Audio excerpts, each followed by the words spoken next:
certainly on the way. But still lovely and green, lots of water out in the bush. It is a time of plenty. We're listening to the belting of a couple of male impala, while Gert and I were very quickly changing a tyre about half an hour ago. We actually heard some lions roaring off in the distance. So our plans for this morning, while Tristan is scratching around for a leopard, we might try and find them. Megan, thanks very much for the wishes. Yeah, we are very excited as well. It promises to be an interesting day. Hopefully we can blend a couple of interesting sightings into the festivities. But yeah, as I say, hopefully we can pick up on the lions that were making all of that noise just a few minutes ago. I think that would be a winning start to WildEarth's 15th birthday.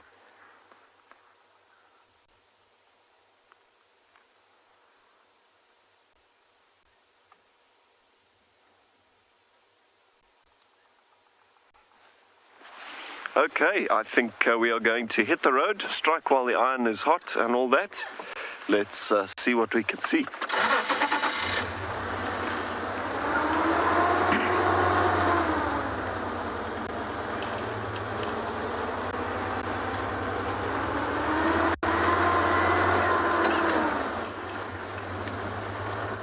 Good morning, Waikisha, and hello all the way to you in Texas. Fingers crossed. Yeah, send us some luck. Hopefully we can track down those lovely lions.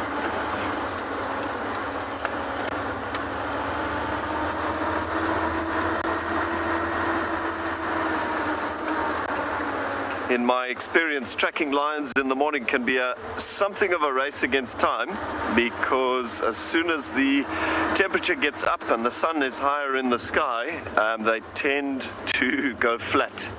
Obviously famous for their ability to sleep. We may well get them flat cat, as they say. Even that is not so bad, but obviously first prize is always to get them up and active.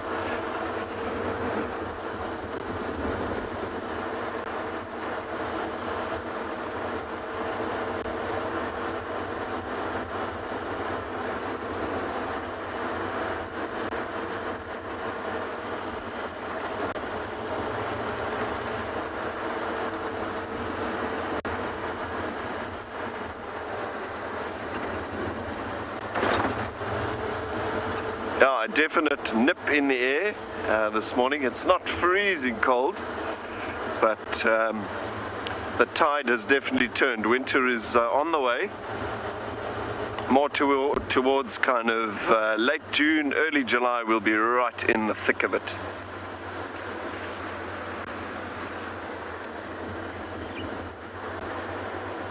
Still, our winters out here in this low-felt bush are fairly mild.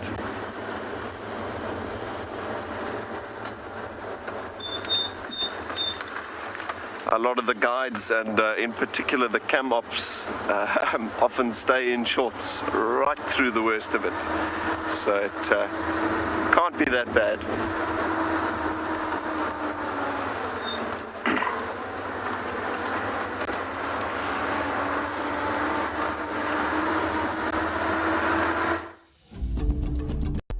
At WildEarth, our explorers are treated to a weekly newsletter, bursting with fascinating features and never-seen-before snippets. Recently, we have added some brand new sections which we think you will love. Find out what happens behind the scenes with our crew when they are not live on WildEarth. Have a giggle at our moments of the week from both Safari and Penguin Beach. And Ranger Eric answers your questions with fascinating and in-depth explanations as to the whys and hows of nature. Wild dogs coming out of, or the puppies coming out of the den site, making those very high-pitched noises. All of this and more delivered to your inbox every week. So what are you waiting for? Head over to our website, sign up to be an explorer, and join the adventure. WildEarth Explorers. It's in your nature. My name is Amy Macmillan.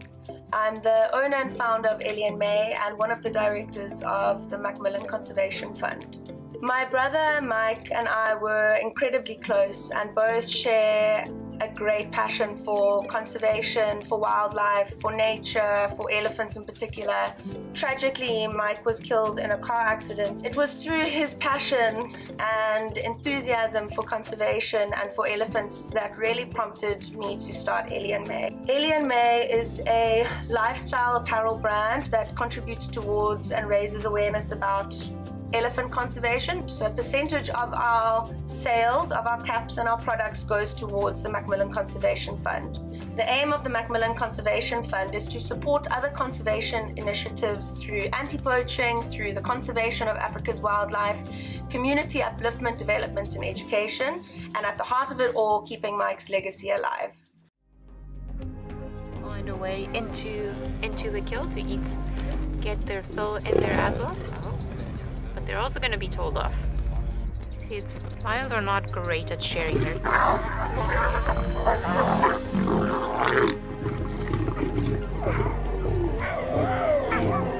Okay, guys. Let me just taking frustration out on the other lion, but you see, it was interesting.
As the right foot. Remember, we talk about left and right. You can see how my longest finger, if I put my left hand there, longest finger wouldn't. So that is the left. Here is the left here. So she's walking at a medium pace. I say she because look at the size. It's just bigger than my knife. She's not a very big female. Should be bigger. It's also the substrate is making it look very, very small, but it's showing 11, maybe 12 centimeters over here, which is sort of standard for a small female. 13 is about the right sort of size, and she's walked in this direction at a medium pace, not at a run, not at a slow stalk. If it was a stalk, these two tracks would be on top of each other, but she keeps kind of veering to the left. You can see how this foot is there, and then that foot is slightly to the left of it. So something was getting her attention on the left just. So we're going to see if we can follow. It'd be lovely to be able to see if we can find a lioness for WildEarth birthday and BK's last day, wouldn't it? Indeed. So thankfully, she's walked straight up the road, what they like to do. Sophia, lions sleep. They just sleep, and it all depends on what's going on in them with regards to temperature, food, and heat. So heat and temperature, I suppose, are the same thing. There you go, she's there again. So in the summer months, we do find them sleeping throughout the day, and they might get active later in the evening because of the temperature, but then they'll get inactive again. In winter, all that's going to happen is you might have them active in the daytime if it's cooler days, if it's overcast days, and you might also have them active earlier in the evening. But they still sleep the same amount each day, especially after they've eaten. There's nothing that's going to cause them to move. If they're sleepy and full and overworked, it's just time to rest. Okay, we're going to keep following this line here. She's walking straight along the road here. We're going to send you over to Liam, who I believe is also on the tracks of some big cats.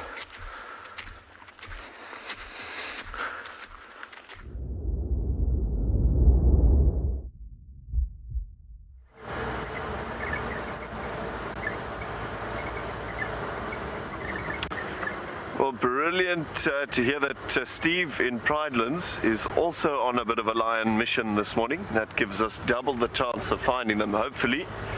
Yeah, wouldn't that be a nice way to celebrate WildEarth's birthday?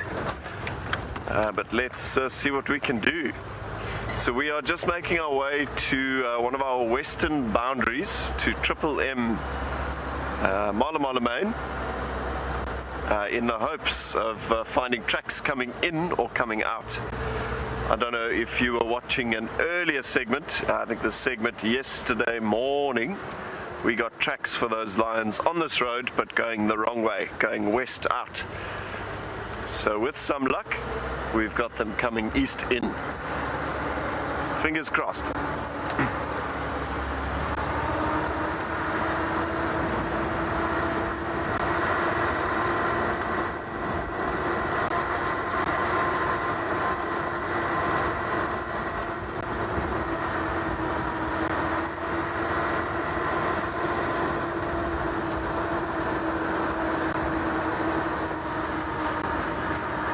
Nature Hugger, good morning, and thanks for your question. So it all depends on the substrate. It depends on what the lion has actually stepped in. If it has put its paws into really deep mud, occasionally the claws do come out to kind of increase grip, increase traction, and we will get tiny little claw marks sort of at the front of each toe, each of the four. But in the vast majority of tracks, certainly in sand, actually most of the time in mud, we just get toes. It's one of the things that makes a track look so feline, is the fact that the claws are retracted.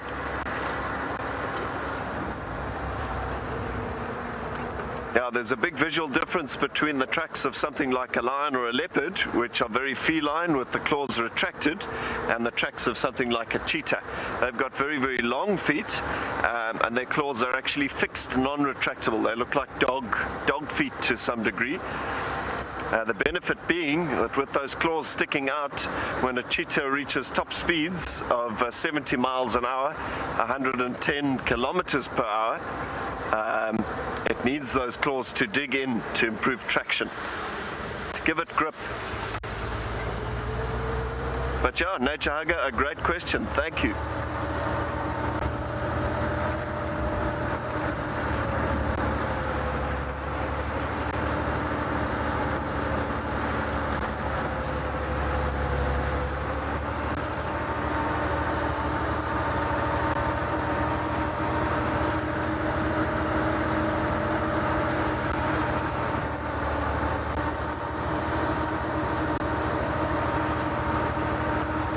Certainly, Becca. So to some degree you can see whether a track was just planted quite sort of flat onto the ground, or whether it was kind of flicked backwards. So if there is a kind of forward pressure in the sand, it tends to push soil to the reverse of the track, and that would give us an indication that that animal was putting pressure to move forward in a hurry. Also the spacing of the tracks. So a lion in a full-blown charge, either charging towards a person on the ground or perhaps charging towards a buffalo to try and hunt, is probably only touching the ground every maybe 3 or 4 meters, every 12 or so feet. It's not that it's leaping, but it's plowing such traction into the ground, it's just covering that kind of vertical, horizontal distance rather. Amazing. It really is an art. It's often referred to as the art of tracking. Quite a bit of science, quite a bit of magic in it as well.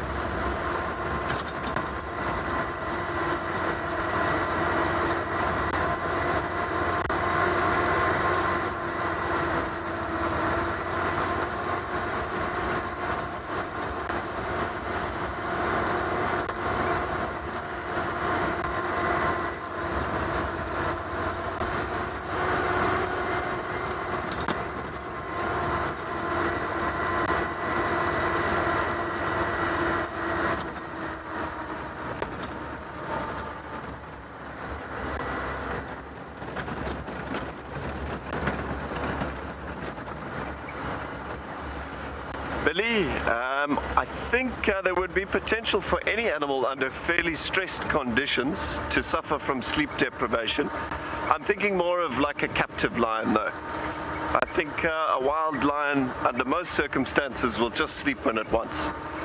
But perhaps maybe a zoo lion kept in a place that's too busy, maybe there's too much noise, could very well suffer from stress surrounding sleep deprivation.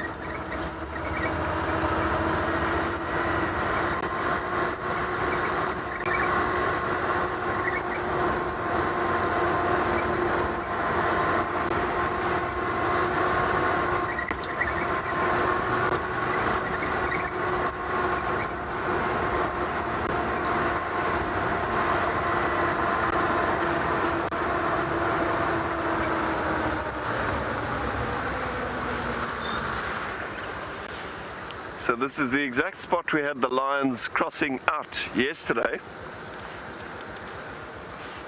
Doesn't look like tracks coming back in right on the same spot, but let's see a bit further down the road. Gert and myself going to continue here on our mission, but we'll probably hand you over to Tristan to see how his bumble is going this morning.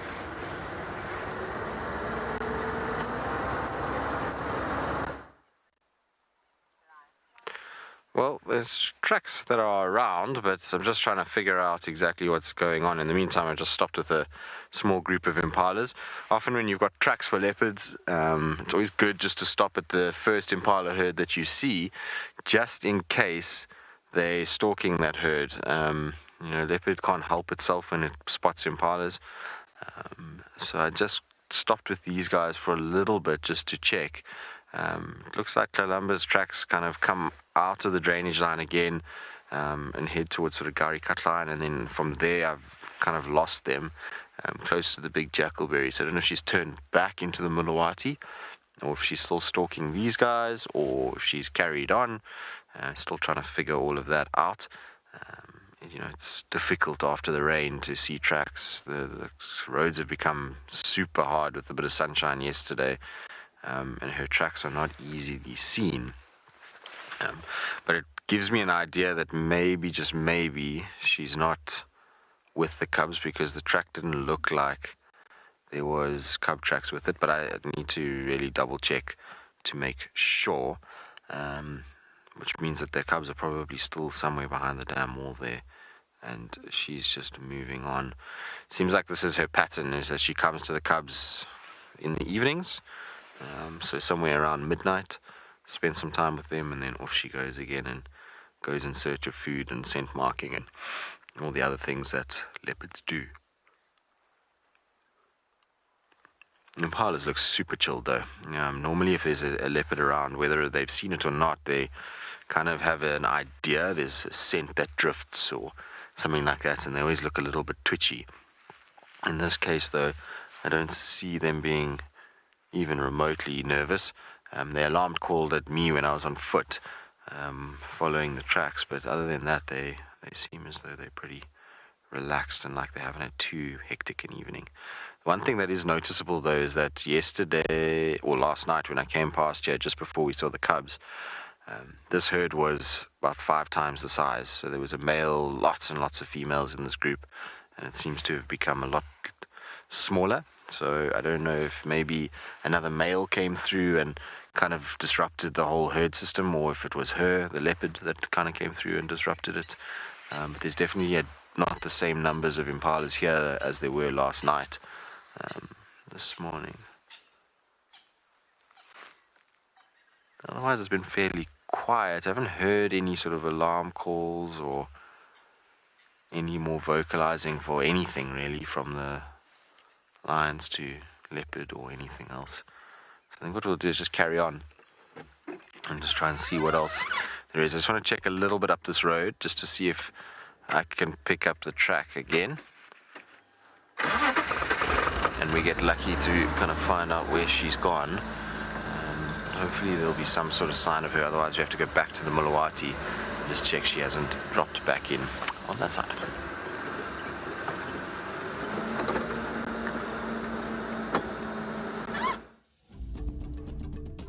WildEarth explorers have a chance to join our naturalists in a monthly fireside chat. This is a great way to learn more about our guides, animal characters, and wildlife locations. We would love to hear from you as to the topics that interest you the most. Email us your ideas or tweet using the hashtag WildEarth, and we will be sure to take them into account when planning our evenings around the fire in the future. WildEarth explorers, it's in your nature.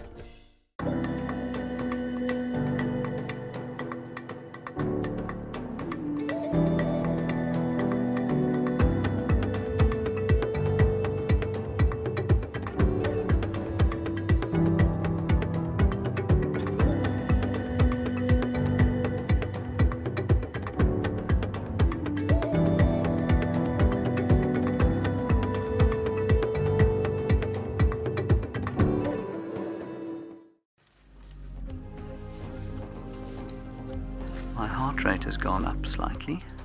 In fact, it's gone up quite a lot. This elephant is now 2 meters from us. Okay, we might have to move here. No? Yes.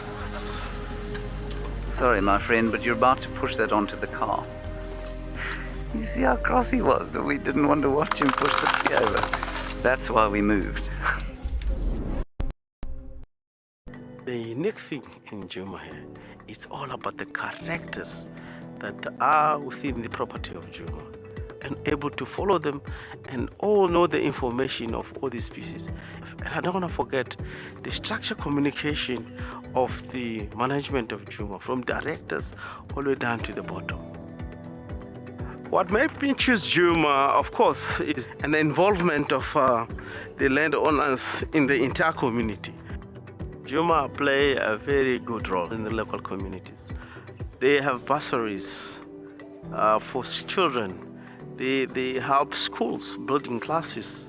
They help community in general with water service, and also help people with delivery of food and clothes for the old people in the local communities. And I've been involved myself. Djuma involved me on this. I'm the eyewitness. I was one of the facilitators.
Couple of impala rams just crossing the road there.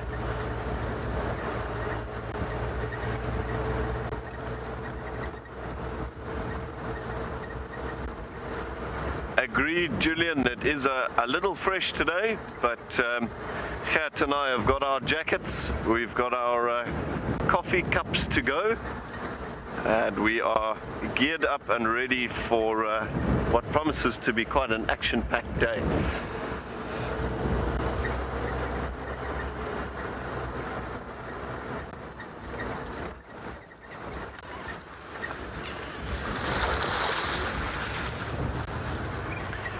Yeah, it's funny, in my experience, cool weather doesn't necessarily mean we have trouble with sightings, but when the wind blows too hard,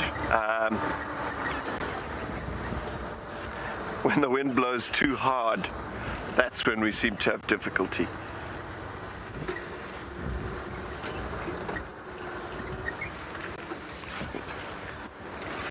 Alrighty, we are just getting into position here. What a way to start WildEarth's 15th birthday.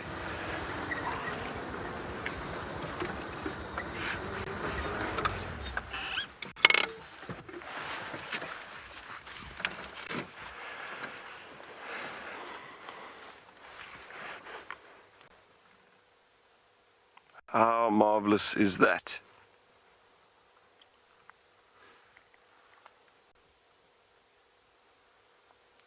So we have quite a large part of lions from what I can see. 1, 2, 3, 4, 5, 6, 7, 8, 9. 9 in total.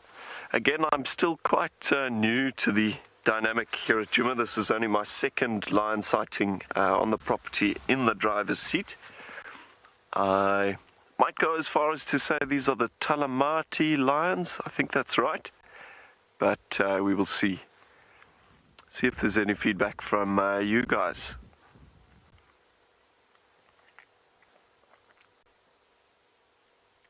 And we have caught them just at the right time. Still a few heads up. They're still a little active. We may have a bit of movement.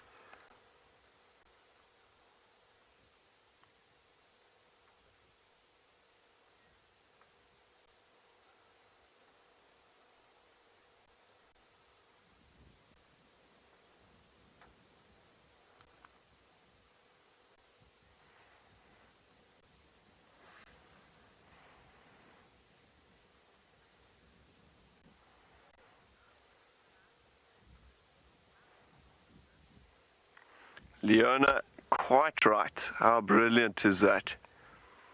You just never know how it's going to go on safari. But as I always say, if you come out here with an open enough mind, willing to sort of view anything and everything, it is never going to be a bad time.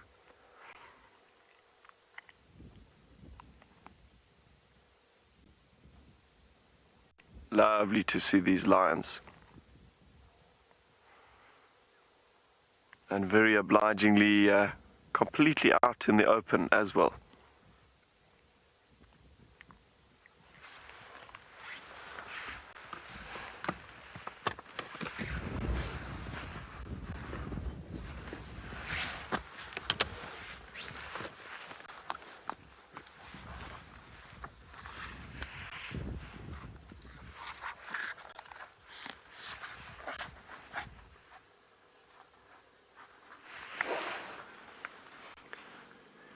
Sandy, that's a very good question.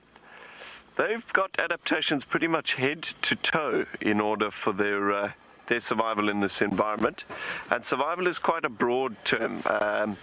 Survival, we're obviously talking everything from dealing with the climate to finding enough food to survive. So I'm going to try and answer that quite broadly. Obviously sharp teeth and sharp claws designed to make killing a little bit more effective. A lion's canines are over 2 inches long on a fully grown adult male. There is a nerve inside that tooth that is reckoned to be so sensitive that when it grips onto the section of an animal's neck just below its lower jaw, it actually has the ability to sense the animal's pulse. And with that, the lion can actually adjust its grip to not only compress the windpipe, the trachea, to suffocate the animal, but also to clamp down on those arteries in the neck, making that killing process hopefully a little bit less painful and much more efficient.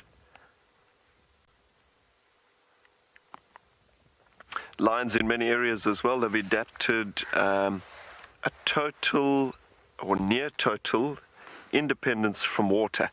They get a lot of the moisture that they actually need to survive from the fluids in the bodies of the animals that they kill. So basically from head to toe, these animals are highly adapted as apex predators for a life in harsh African environments. Djuma, the Sabi Sands, is quite an area of plenty. There's lots of food around, plenty of places for them to drink, fairly ample territory.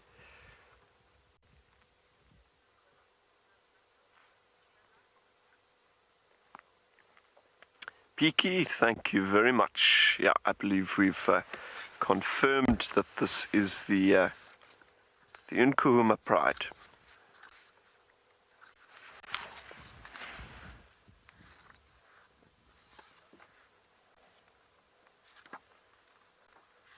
Nice to meet them.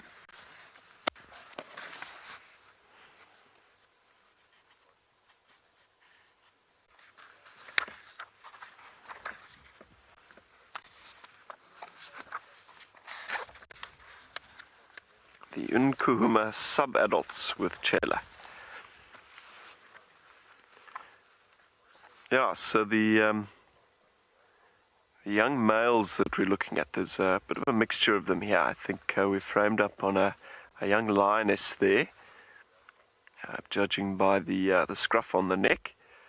But that one that Gert has got center screen there is quite clearly a young male. You could just see almost a stubbly beard starting to come through.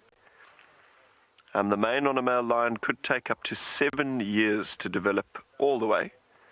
But we start to see almost a little mohawk starting to pop through from very, very young, probably less than a year. The growth of that hair is determined by testosterone in the lion's body. Most males will develop a mane, provided their system for the production of testosterone is in good shape.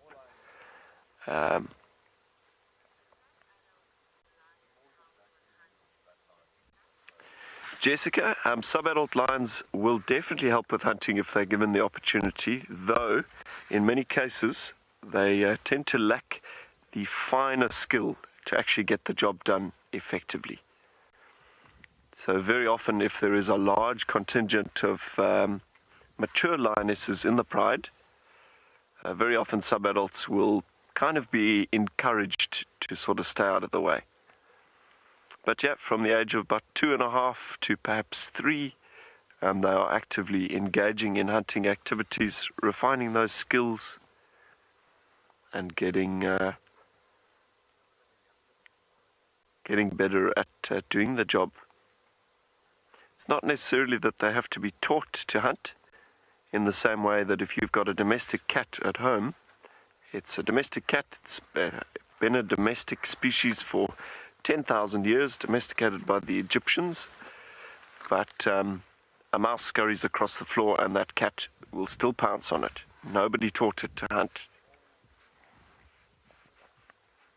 So the instincts are there in all cats, but the skill to actually get the job done effectively, and in particular to manage an ambush until the right moment, kind of being patient until the very last second, that is a skill that comes with time.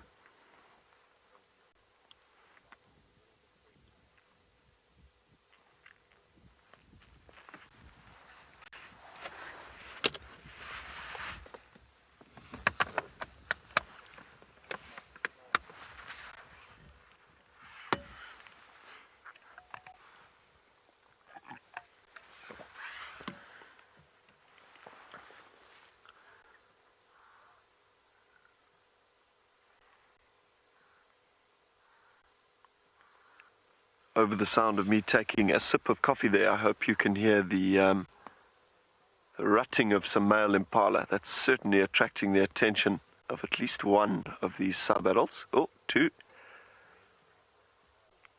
Again, these impala are so distracted by the need to breed that very often they're not focused on predators at all. I don't know, though, a few of these lions look extremely well fed. I don't know how much motivation there is today to hunt.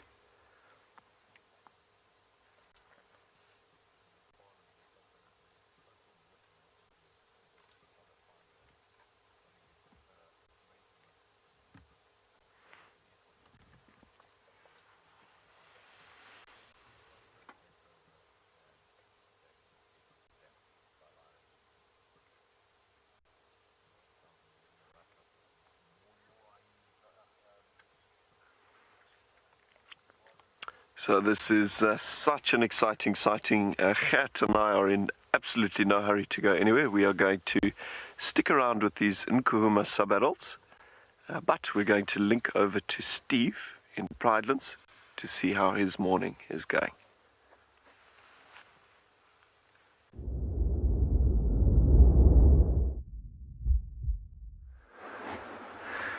Well, hello everybody. No luck so far with the tracks of that lioness. She's like a leopardess, if it is Lagatha.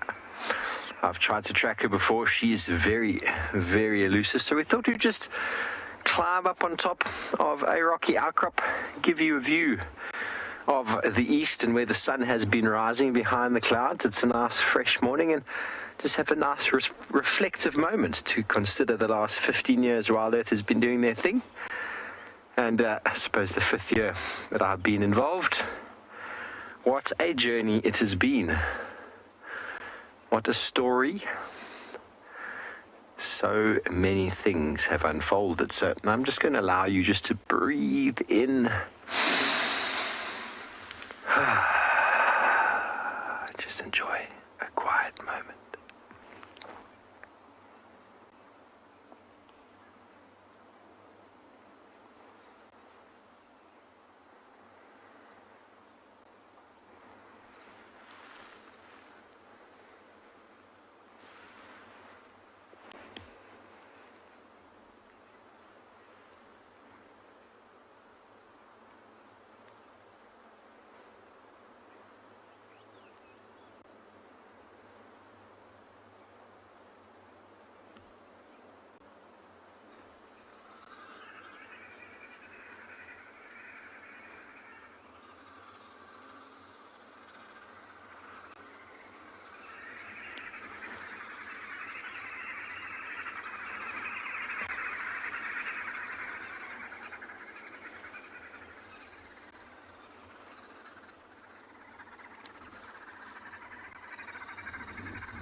She just, for me, is just one of the most pretty females out here. But look at those eyes. She's always got a look of fire to her, doesn't she? There comes Tando. But look at that belly now. Earlier I was saying that she's looking like she's pregnant, but look at that tummy. It is definitely swelling, and I'm sure she is pregnant. Tandi, you beauty, you've done so well. Here we go, everyone. You're a good mom, I know that. Tandi and her little cubs. The big male baboon's chasing her. Oh, there's one little cub. Run, little cub.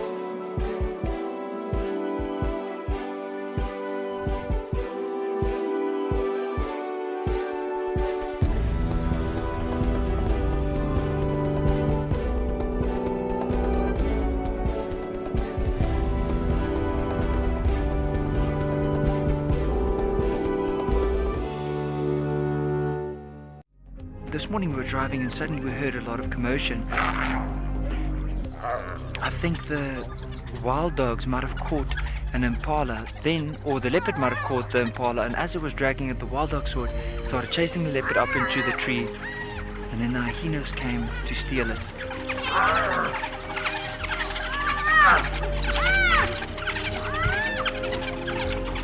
But what an incredible sighting. Tingana has been affectionately known as the Duke of Djuma for many years, but his path to the throne was not an easy one. Mvula was a legend from the south. This is the cat that I'm pretty sure Tingana was sniffing around for. That is Mvula. How exciting is this? Eventually, Mvula lost, but his young son Quarantine started to push through from the east.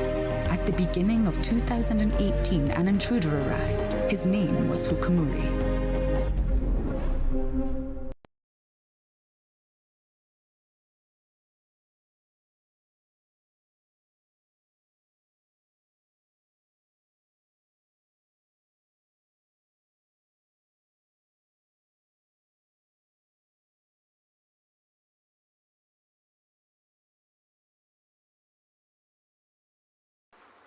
A group of sub-adult lions.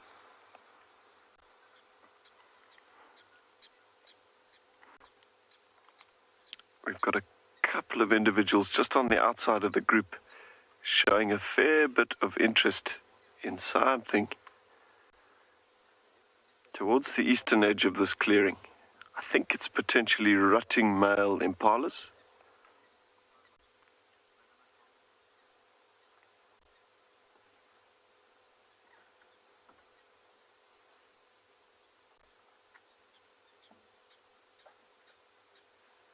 Hunkering down nice and low there.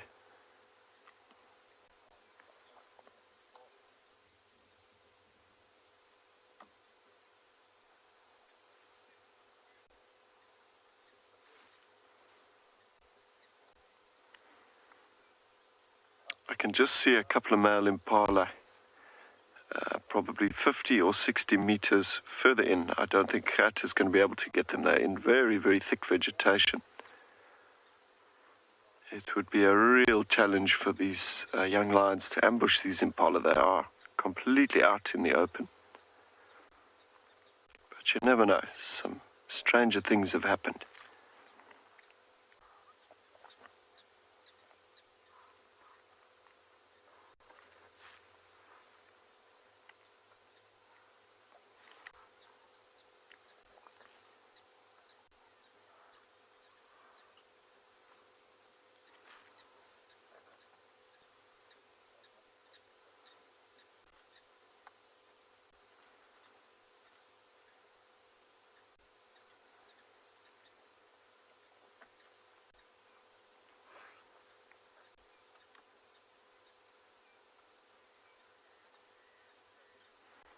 Chloe, they absolutely would. At this time, a lot of these impala are so distracted by interest in kind of intimidating each other. They're not too focused on the lions at all.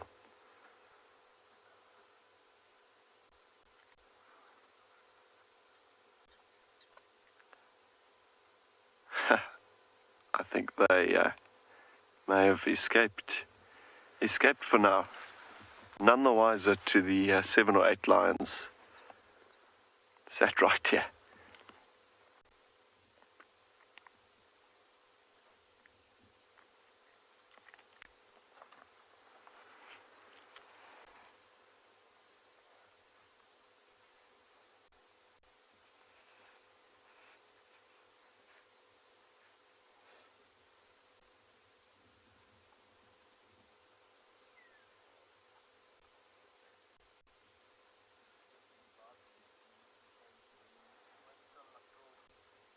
Still quite focused on the movement of those impala, but I think that ship may have sailed. You never know, though. The impala are starting to kind of demarcate almost territories in a lot of these open areas. So these males could quite realistically come running through here again in a few minutes.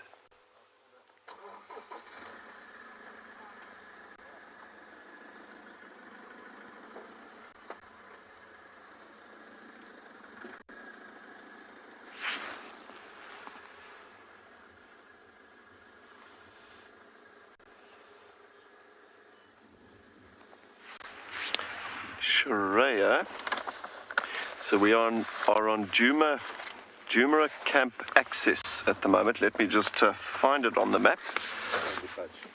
Djuma Camp Access, Sandy Patch. Sandy Patch.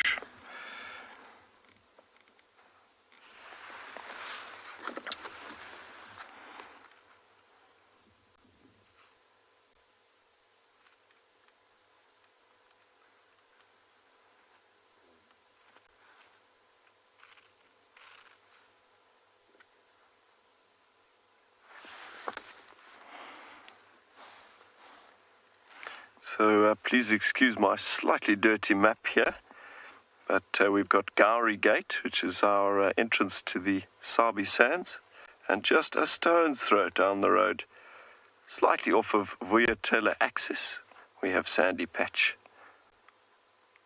So that's just basically at the tip of my radio antenna here. That's where this Pride is currently resting.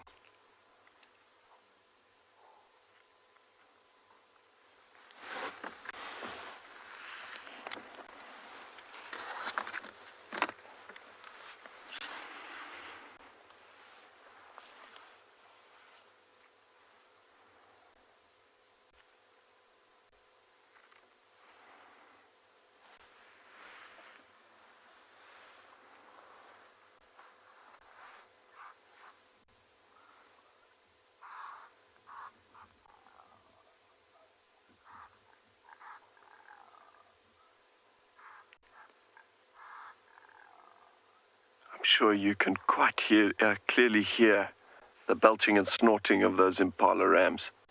It's almost irresistible to these young lions.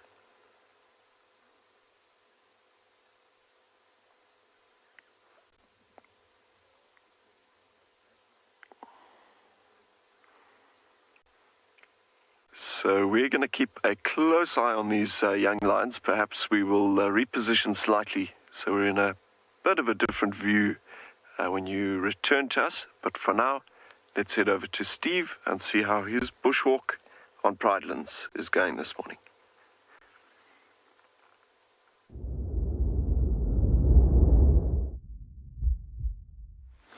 Well, we're embracing the Klipspringer this morning, and, well, we're going to delve into ecology and animal behavior, and we just can't quite get enough of this view right now. We're like basking lizards sitting on top of the rock, enjoying a moment of sun that came through the cloud. But BK is looking at the very small ants. BK is over there and I'm over here sitting on the rock, and he's looking at his favorite little organism, the busy ants. Now, because I'm quite far away, I cannot tell you what ants they are. What's that? Sugar ants. Sugar ants. BK has become an expert. Honeydew or sugar ants, farming aphids. The aphids are obviously sucking sap out of the tree, and the ants protecting them so as to access the honey that the aphids produce. Ants actually stimulate the aphid to produce their little ball of liquid, a little honey drop.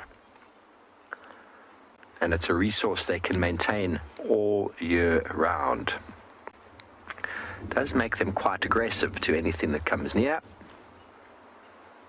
which in turn actually protects the plant. So the plant, yes, gets a bit of a negative reaction to the aphids sucking the sap, but any other insect that tries to come and feed, they will come and sort them out. Vanessa, what's happening down in the Fynbos biome? There's an enormous number of ant species down there, and the Argentine ant has been introduced to South Africa a very long time ago. Probably came in a bit of wood or something. And the Argentine ant, which any South African will know, occurs in every single household we have in South Africa, and anywhere where there is some form of human habitation. Now, the Argentine ant is a very aggressive ant that overwhelms and overtakes all other ant species. The problem is in Argentina, they would have been in colonies and they would compete with each other. But all of the Argentine ants in South Africa are related to the same batch that came out. So what they've done now is they form super colonies and they just overwhelm other species. So in the fynbos biome, wherever there's human habitation, be it a building or a place that somebody's built, there's very likely the presence of Argentine ants, and they are overwhelmingly affecting the indigenous ant species in the fynbos biome. I remember in Ecology 3 writing a very long essay about it. Although the ant species in the fynbos biome, many of them are much bigger than the Argentine ant. The Argentine ant in their super colonies just overwhelms anything, absolutely anything. And many people have ant problems in their houses where there's sugar or honey or a little bit of food. Those small little black ants, yes, those are Argentine ants. They come all the way from Argentina, have no natural predators, no natural enemies, no natural diseases, and super colonies form. So where essentially there would be one or two different colonies that would compete against each other, because they are genetically the same family, they all just sort of bond together, forming super colonies. It's a really big issue that's happening. And because it's on such a small micro scale, it's not really spoken about. But the fynbos biome and the Myrmecochorus plants, meaning the seeds that need to be distributed by ants, those ant species are being affected, and in turn we will see an effect on the biodiversity of the smallest biome in the world with the most diversity, the fynbos biome.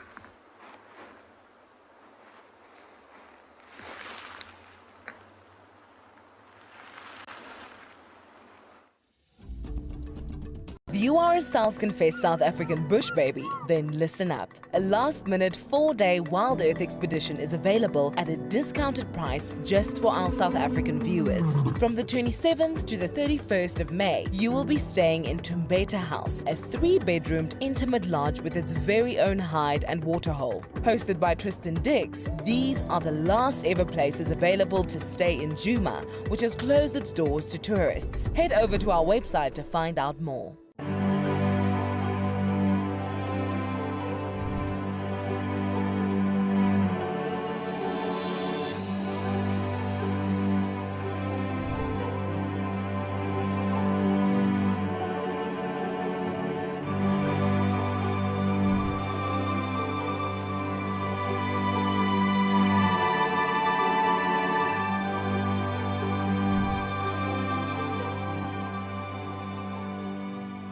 In that tree are 2 carcasses. There's a duiker carcass and a waterbuck.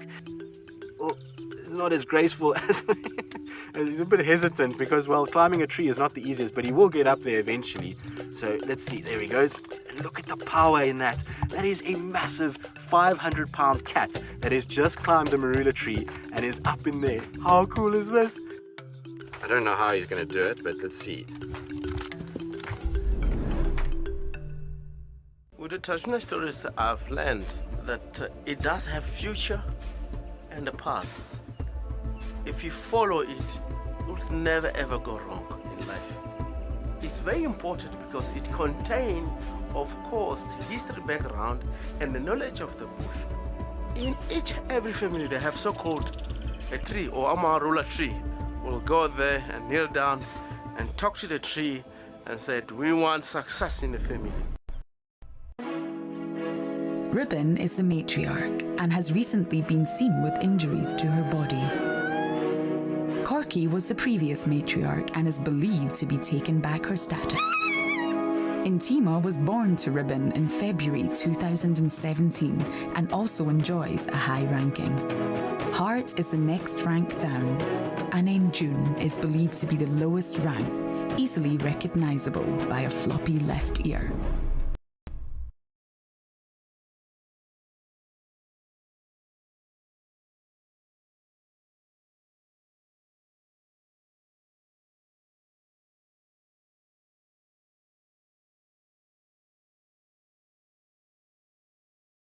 Off the road.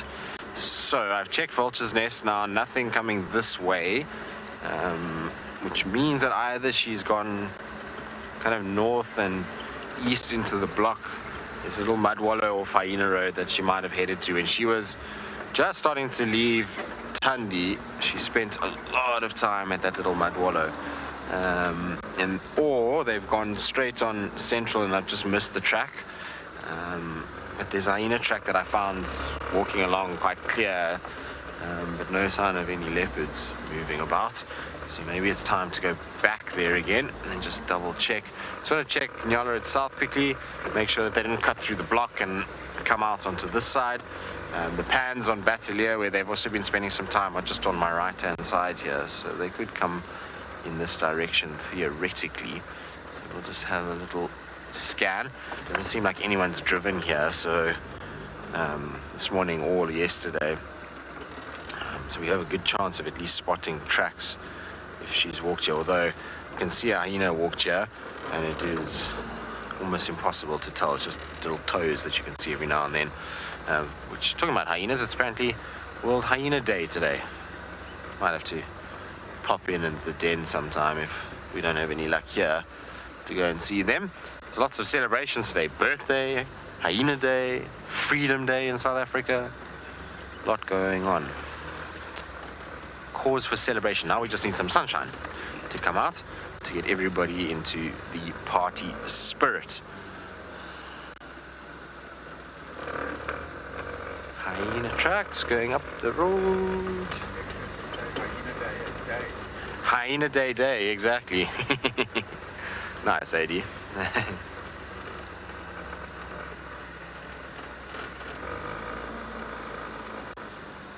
Marich is fine. He was not yesterday, day before. He stole a kill from Sabui and Shasha. Well, Sabui and Shasha were there, but apparently he was the one that ended up with the kill and eating it. So he's good. He's around doing his thing. Hopefully he'll make an appearance for the birthday. It would be nice if we could get the Cubs and Kalamba and Marips on our birthday, because, well, they're all very important parts of WildEarth, so that would be good. Jeez, I can't believe there's still water on the road here. So, yeah, all good, all fine, doing his thing, being Marips and doing Marips things, which is generally entertaining those that get to witness it, and himself. So, yeah, he's all good. Hopefully, like I say, he makes an appearance on Chitwa. Although with the lions there, he probably is not going to make himself too known in that area. He's probably going to fly under the radar. Although knowing him, anything's possible. He could go sauntering past lions without a care in the world, if he really wanted to. Okay, so no tracks here either. I wonder if she didn't turn them into the Mulawati towards Giraffe Dip side. Let's just check central again just to make sure. If there's nothing there, then it would probably indicate that she is just back Mulawati side. It's going to be tricky though. That block in that section is thick. So walking around in there is not easy going. Especially not for a leopard with cubs. But we'll see. Let's see how we go. See what comes our way. Alright, so it sounds like Liam's got something exciting, so let's quickly send it to him.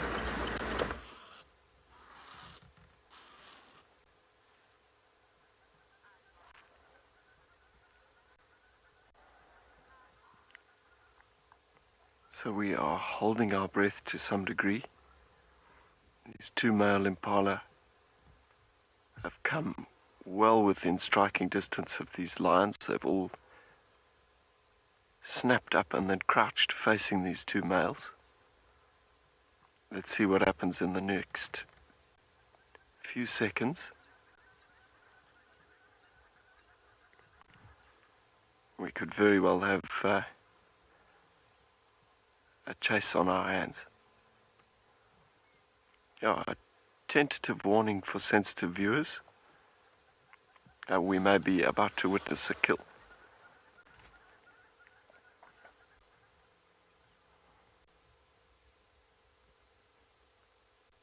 These impala are so distracted by the need to chase each other around, they haven't even noticed All the lions sat only 15 meters from them.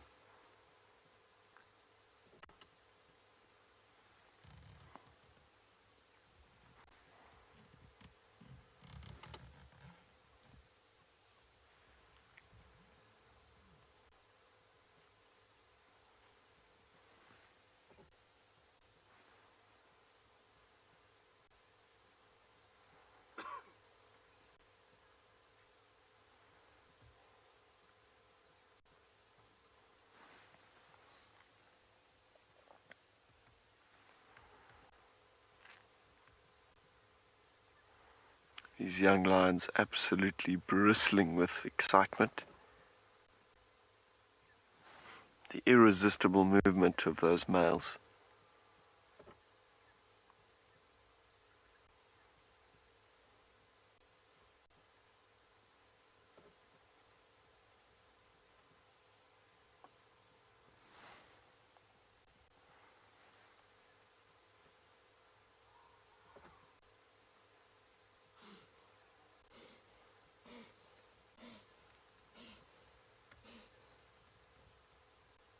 That peculiar noise was one of the one of the lionesses fighting a sneeze.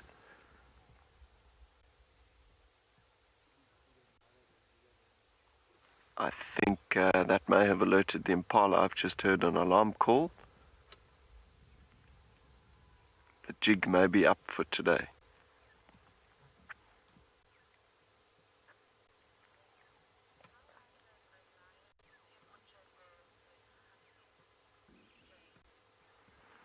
Jane, a very good question. I actually have absolutely no idea how high a lion's temperature goes when it's hunting.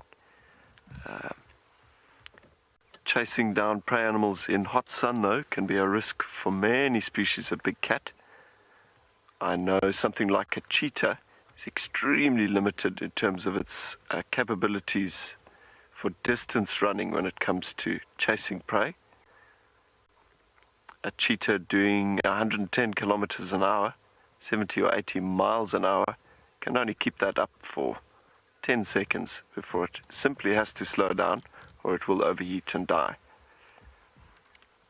I would think that a lion would be fairly similar to that. Yeah, it's got our impala center screen there, 50 or 60 meters up the road going in the opposite direction.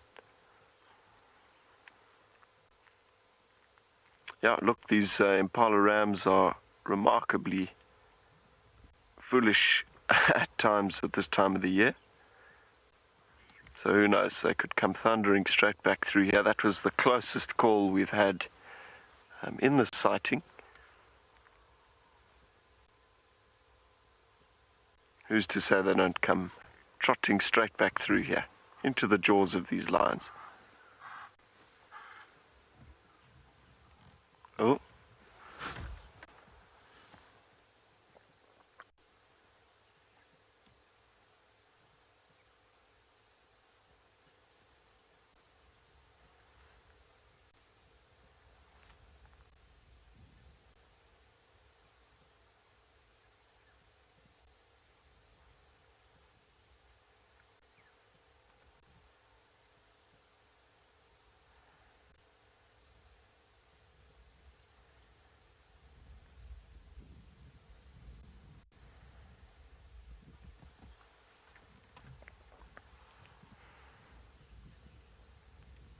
Cheetah lady, could not agree more.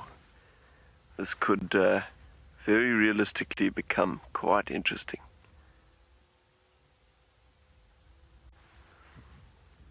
Yeah, there's sort of distractions on all sides. Just when these young lions are focusing on something off to the right, they hear a snort or something from stage left, and that catches their attention as well. So much activity with these male impala at the moment. I'm sure opportunity will come knocking.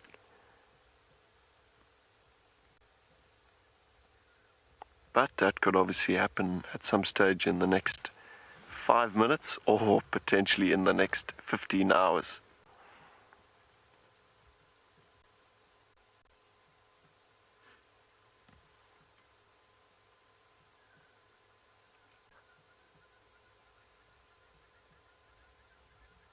In my experience, though, patience pays off.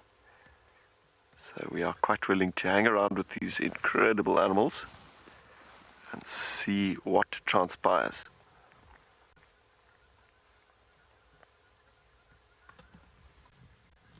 The impala are back. Lions all crouching nicely.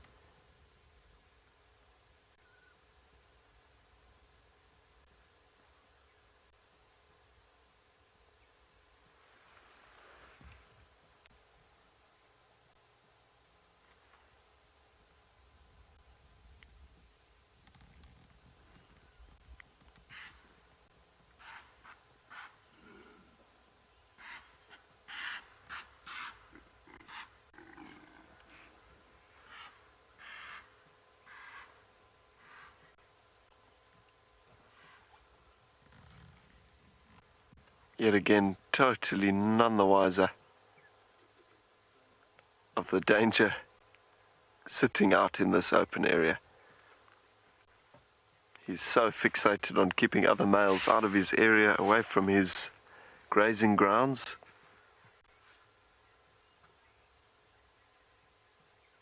He hasn't realized these lions are set here.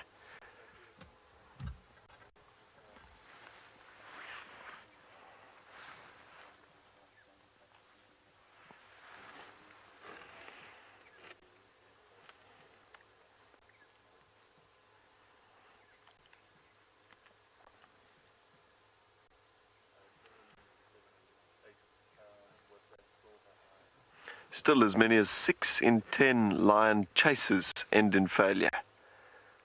Perhaps even more so with young, immature lions.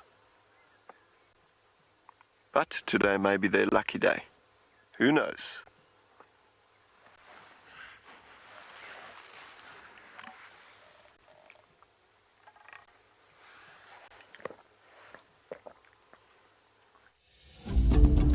Here at WildEarth, we have added a range of new products and designs for the WildEarth shop. If you love being in nature, then we have a new range just for you. Our animal character line continues to grow, and this week we have incorporated a beautiful Thandi design to celebrate our favorite queen's life. April is Earth Day month, and investing in our planet is the message. And finally, there's a range just for our very own WildEarth explorers. Head over to the shop now and see what you can find.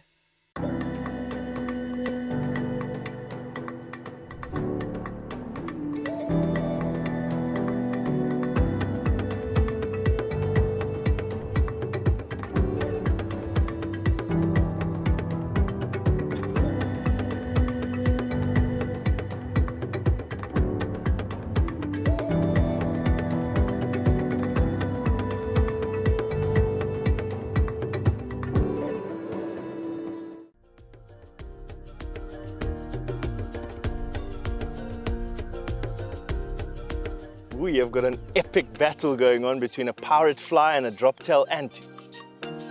Look at that, look at that. So what's happening is these ants are moving from one side to another, and these pirate flies are trying to steal the baby ants. Hello, my name is Byron Loebscher and I am a naturalist on the Penguin Beach show based down at Stony Point in Betty's Bay. It is so awesome to be able to interact with viewers internationally, get to know people, answer questions and promote the conservation of this very special little species, the African penguin.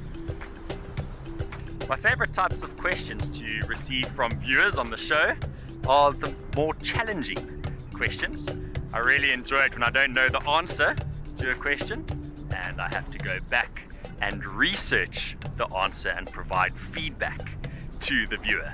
I find that really, really awesome because we learn in the process. If you would like to ask me any questions, you need to register on the WildEarth website. Once registered, you can ask your questions under the live feed. Catch up with me on WildEarth Daily.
My favorite thing about WildEarth are the animals and the interaction and the ability to wait and watch and not rush off. You get to watch their behavior and learn about the individuals. I would like to see the hyenas at the hyena den, and I have. There they are. Look at that. If I could be any animal, I would be a cheetah. I would love to run fast. There's a big male leopard coming this way. I've been waiting for a sighting of the two of them like this together. She just, for me, is just one of the most pretty females out here. As you can see, we're sitting with the Duke of Djuma, Tingana, who is busy surveying his territory as the sun begins to set on another day in South Africa.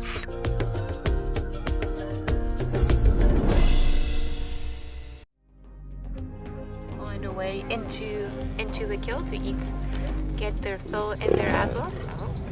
But they're also going to be told off. See, lions are not great at sharing their food.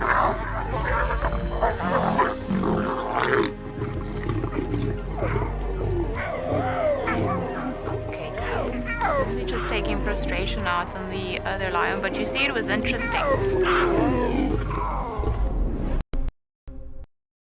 The unique thing in Djuma here, it's all about the characters that are within the property of Djuma and able to follow them and all know the information of all these species.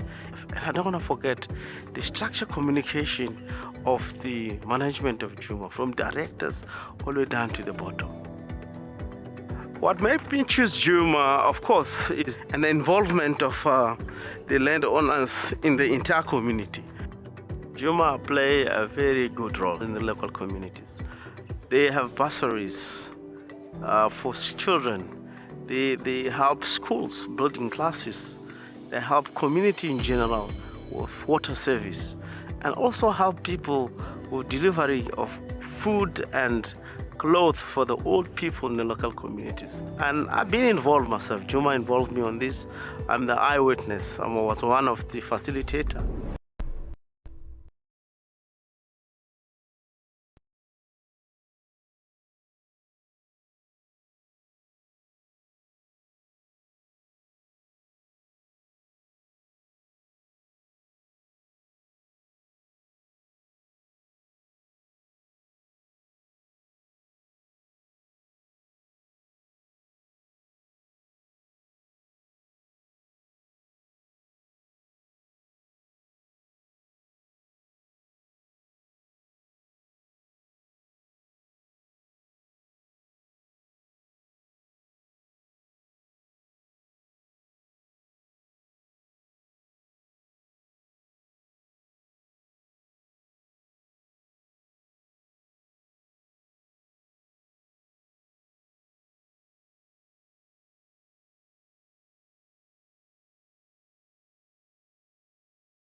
Over the past year, many WildEarth explorers have won life-changing travel prizes. Today I was told I have won the most amazing prize to go to Maritaba. I can't believe it. I am most excited to meet some of the guides. The animals, the birds, and everything else it has to offer. We can't wait to go. I would love to take my little grandson up with me on this experience to Funda. WildEarth has brought so much to my life, and I am thrilled and grateful to have this opportunity. Thank you for giving me this opportunity to visit. Thank you very much for this amazing prize, WildEarth. Sign up to be an explorer today and you will be entered into a monthly draw which could see you jetting off to a dream location in 2022. WildEarth Explorers, it's in your nature. Our Western Cape coastline is graced with the Cape fur seal. This playful species is curious and entertaining. At Hout Bay Seal Rescue Centre, seals in need are rescued, fed and nursed back to health by our well-trained team of dedicated staff and volunteers. This wonderful legacy of the centre is continued as these protected creatures are rehabilitated and released back into the wild.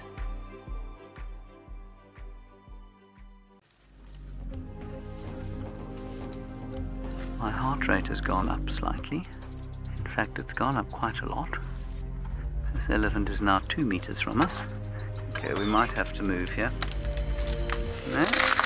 Yes. Sorry, my friend, but you're about to push that onto the car.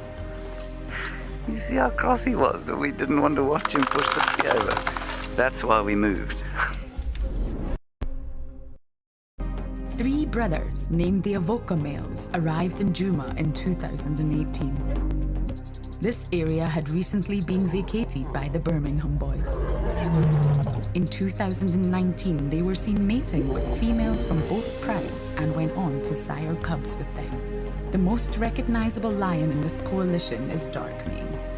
Aside from the dark mane that gave him his name, he can be recognized by a distinctive limp.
If you are a self-confessed South African bush baby, then listen up. A last-minute 4-day WildEarth expedition is available at a discounted price just for our South African viewers.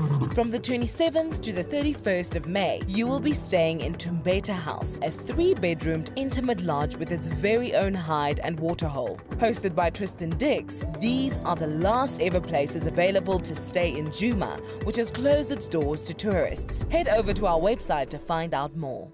My name is Amy Macmillan.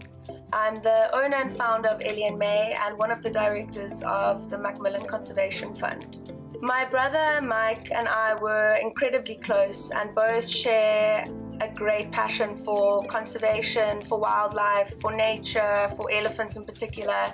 Tragically, Mike was killed in a car accident. It was through his passion and enthusiasm for conservation and for elephants that really prompted me to start Ellie and May. Ellie and May is a lifestyle apparel brand that contributes towards and raises awareness about elephant conservation. So a percentage of our sales of our caps and our products goes towards the Macmillan Conservation Fund. The aim of the Macmillan Conservation Fund is to support other conservation initiatives through anti-poaching, through the conservation of Africa's wildlife, community upliftment, development and education, and at the heart of it all, keeping Mike's legacy alive. This morning we were driving and suddenly we heard a lot of commotion.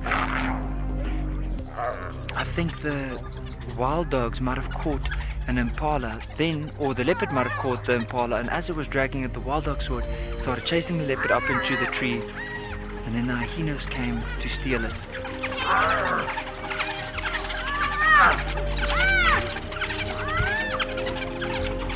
But what an incredible sighting.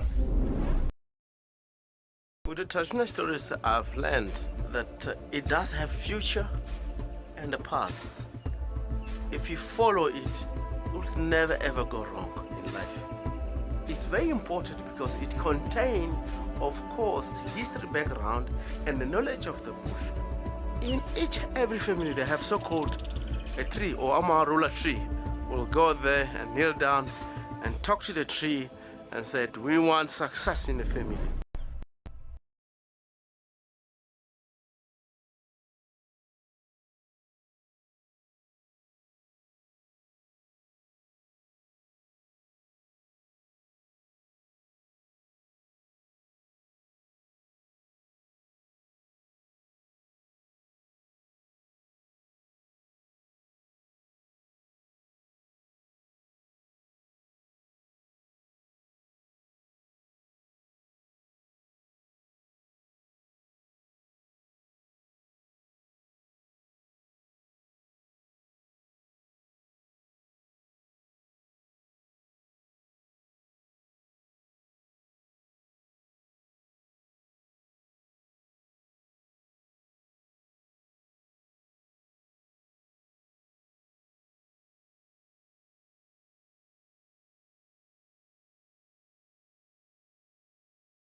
At WildEarth, our explorers are treated to a weekly newsletter, bursting with fascinating features and never-seen-before snippets. Recently, we have added some brand new sections which we think you will love. Find out what happens behind the scenes with our crew when they are not live on WildEarth. Have a giggle at our moments of the week from both Safari and Penguin Beach. And Ranger Eric answers your questions with fascinating and in-depth explanations as to the whys and hows of nature. Wild dogs coming out of, or the puppies coming out of the den site making those very high-pitched noises. All of this and more delivered to your inbox every week. So what are you waiting for?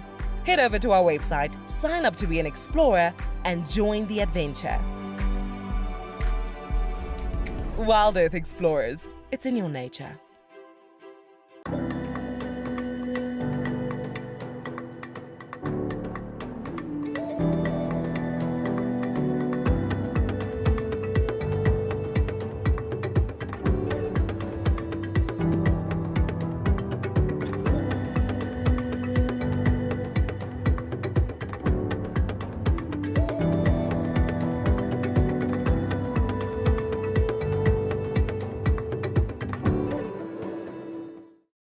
In that tree are two carcasses. There's a duiker carcass and a waterbuck. Well, it's not as graceful as... He's a bit hesitant because, well, climbing a tree is not the easiest, but he will get up there eventually. So let's see, there he goes. And look at the power in that. That is a massive 500-pound cat that has just climbed the marula tree and is up in there. How cool is this? I don't know how he's going to do it, but let's see.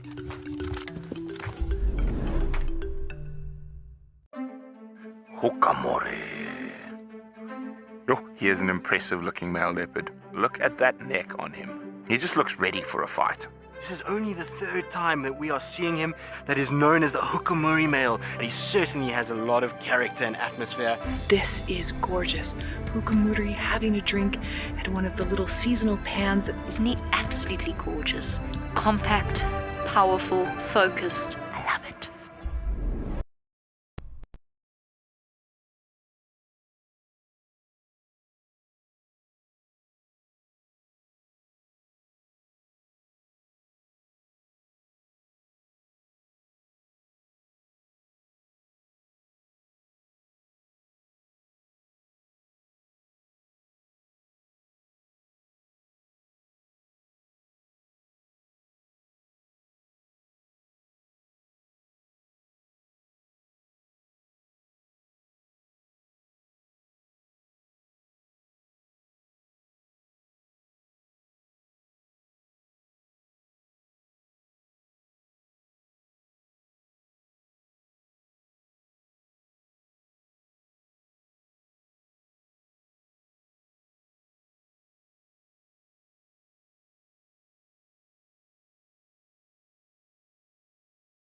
All WildEarth explorers have a chance to join our naturalists in a monthly fireside chat.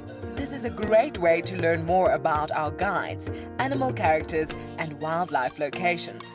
We would love to hear from you as to the topics that interest you the most.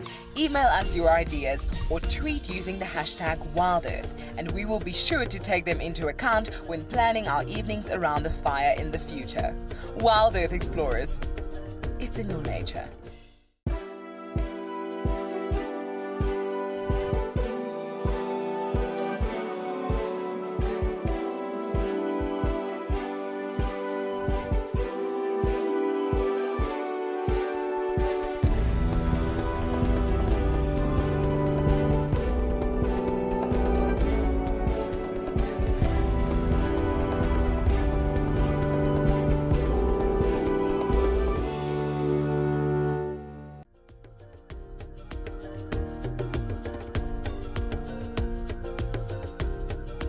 We have got an epic battle going on between a pirate fly and a drop-tail ant.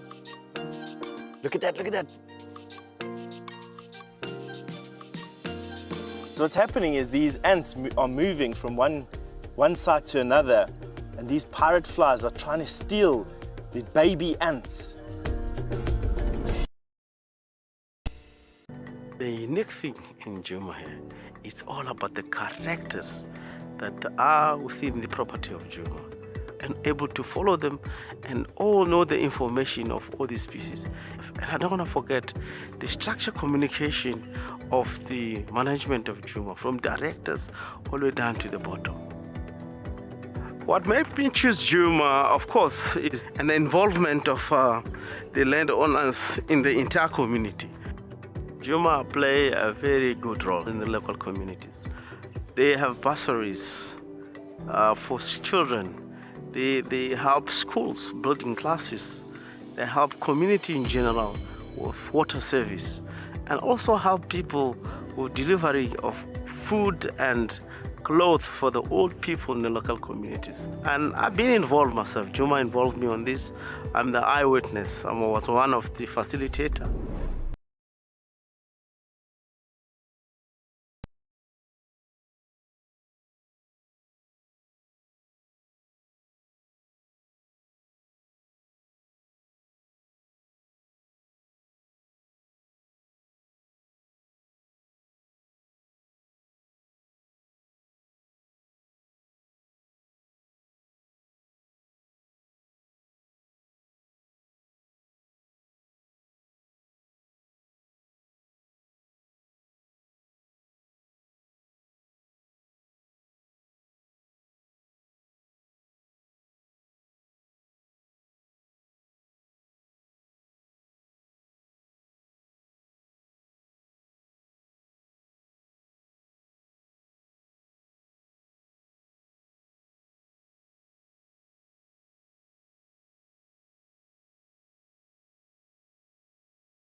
She just, for me, is just one of the most pretty females out here.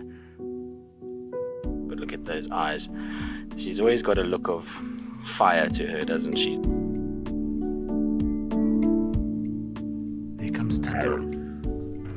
But look at that belly now. Earlier I was saying that she's looking like she's pregnant, but look at that tummy. It is definitely swelling, and I'm sure she is pregnant. Tandy, you beauty, you've done so well. Here we go, everyone.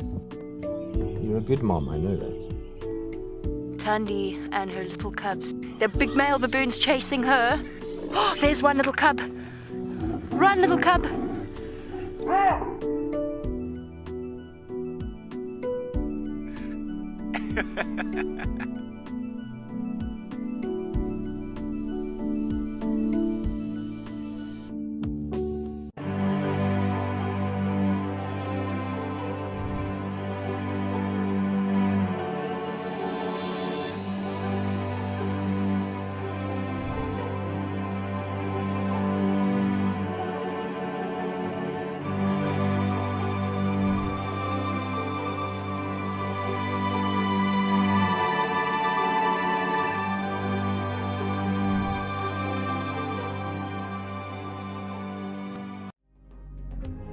Find a way into the kill to get their fill in there as well.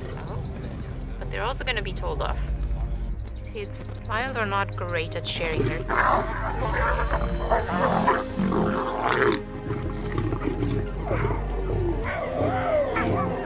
Okay, guys. Let me just taking frustration out on the other lion, but you see, it was interesting.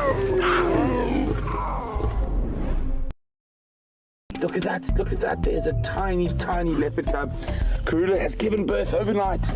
Look at the little guy who just came around the corner. That is incredible. That's probably his first solo kill. Oh, and have a look, here comes Hosanna with the monitor lizard. Hosanna, of course, at the same time decided to go climbing up the tree. He's just nearly fallen out of it again. Look at that, he's running away. The buffalo is chasing Hosanna at the moment. Run away from this very big animal coming. That was so funny.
If you are a self-confessed South African bush baby, then listen up. A last-minute 4-day WildEarth expedition is available at a discounted price just for our South African viewers. From the 27th to the 31st of May, you will be staying in Tumbeta House, a 3-bedroomed intimate lodge with its very own hide and waterhole. Hosted by Tristan Dix, these are the last ever places available to stay in Djuma, which has closed its doors to tourists. Head over to our website to find out more.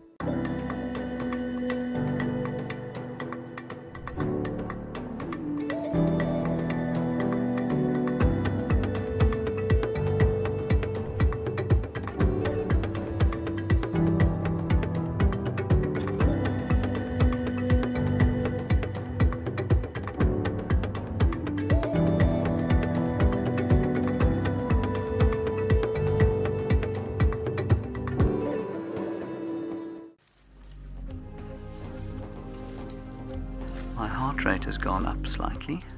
In fact, it's gone up quite a lot. This elephant is now 2 meters from us. Okay, we might have to move here. No? Yes. Sorry, my friend, but you're about to push that onto the car. You see how cross he was that we didn't want to watch him push the tree over. That's why we moved. With the traditional stories, I've learned that it does have future and a past. If you follow it, you'll never ever go wrong in life.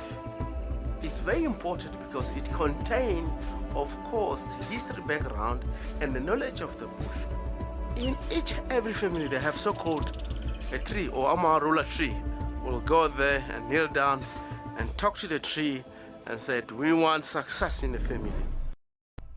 In the woodlands of Djuma lives a lion pride with a taste for buffalo. Look, look, look, look, this is insane.